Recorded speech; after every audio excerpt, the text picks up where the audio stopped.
My name is Robert, a 55-year-old renowned lawyer based in New York City, known for my unyielding sense of righteousness and precise justice. Up until recently, I was contentedly married, or at least I thought I was. I met my wife, Veronica, in college. A strikingly beautiful woman, 5 years my junior, with a radiant personality that could make the most reticent man talk. We married young. 2 years into our marriage, we became proud parents to our angel-like daughter, Emily, and 3 years later, to our effervescent son, William. Emily, a spitting image of her mother, is now a successful psychologist, and our William a budding journalist in Los Angeles. I believed we were a close-knit family, just like in those Norman Rockwell paintings.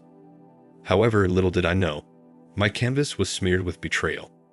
It was Tuesday, the family day according to our weekly schedule. A meticulously planned day full of activities, outings, and family games. Things that my family rolled their eyes at but participated in nevertheless, because they knew how much I appreciated our togetherness.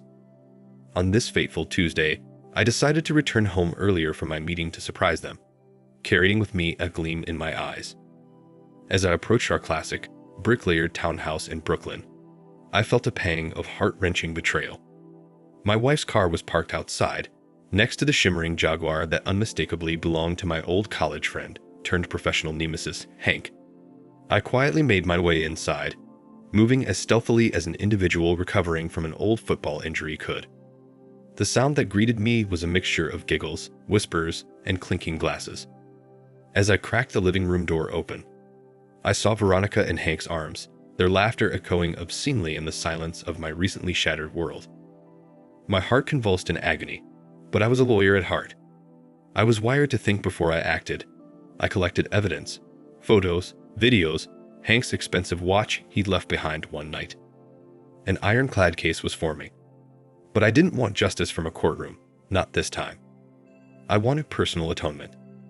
For the sake of my children, I feigned oblivion. I wasn't going to let my wife's infidelity ruin their perception of love. Emily was on the brink of her own marriage, and William, he was just discovering romance. They deserved a chance at love unmarred by their mother's choices. Months passed, and my plan began taking shape. As a family lawyer, I was well versed in divorce proceedings. I manipulated my assets, making sure my children were well secured with their inheritance. I sold off our family home to Emily under a legal pretext, ensuring that there would be a roof over their heads if things went sour. Meanwhile, I convinced Veronica to sign documents, sugarcoating them as assets protection forms. How she was effortlessly duped. I credit to a combination of her guilt and my convincingly played naivety. The day of reckoning came during our home's Christmas gala. Our entire community, friends, and family were present. A festive atmosphere that was about to witness an unparalleled spectacle. With a champagne flute in hand, I stood up for a toast, my voice echoing in the room. Today, my friend Hank and my loving wife have gifted me an early Christmas present. The room was silent as I played a video, which bared all. Veronica's face turned pale and Hank, he looked like a fish gasping for air. I ended my speech. With that, I'd like to wish everyone a Merry Christmas. To Veronica and Hank, I wish you a lifetime of happiness, as I, too, intend to find mine. Confession, humiliation, divorce papers, all served together. A dish best served cold. Days turned into months, and amidst the shambles of a broken marriage, I found solace in solitude and the promise of a new beginning. Veronica and Hank, they carried the shame of their adulterous escapade. Veronica and Hank were humiliated, and I, though scared, held my head high, my honor restored. I lived not just as a beacon of justice in the courtroom, but also in my personal life.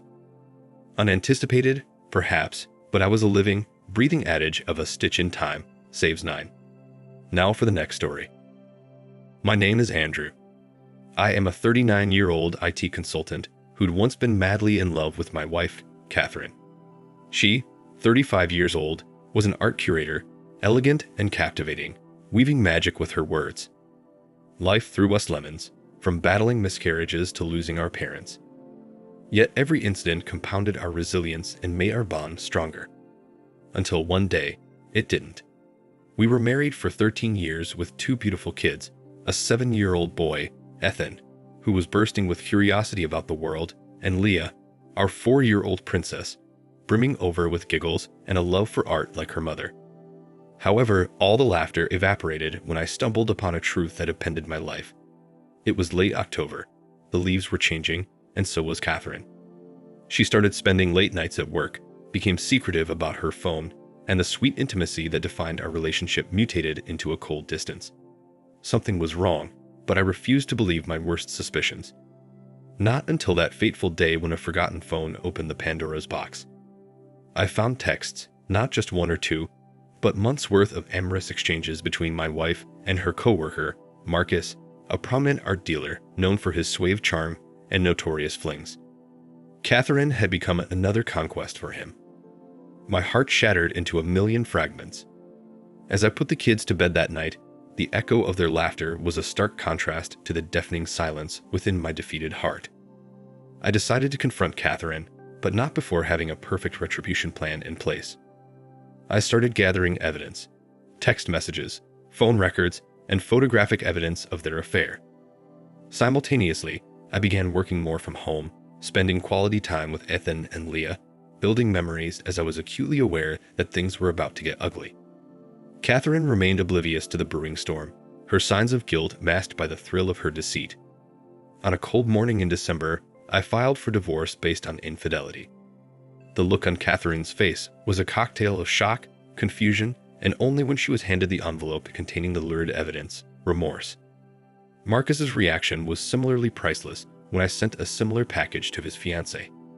The revelation cost him his relationship and reputation, an apt price for the wreckage he had thrown my life into. The legal battle was arduous, and at times I doubted my ability to follow through. But every time I looked into the innocent eyes of Ethan and Leah, my resolve strengthened.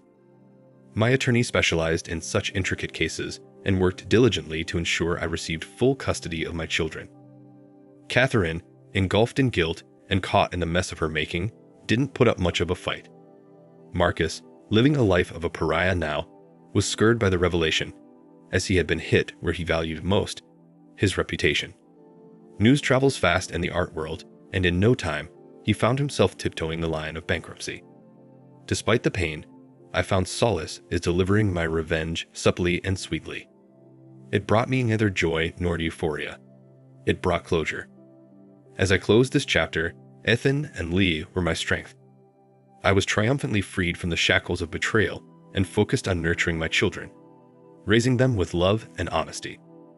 Ultimately, this is a story not of revenge, but of resilience. After all, revenge is such a bittersweet endeavor, leaving one victorious but weary at the same time. I am Andrew, a single father, a survivor of betrayal, and an advocate of resilience, carrying the scars of deceit and the strength of victory. This is not the end, but a re-beginning, because after all, life must go on. Thank you for watching. Like, comment, and subscribe if you enjoyed the video. Until next time, I'll see you again. Take care.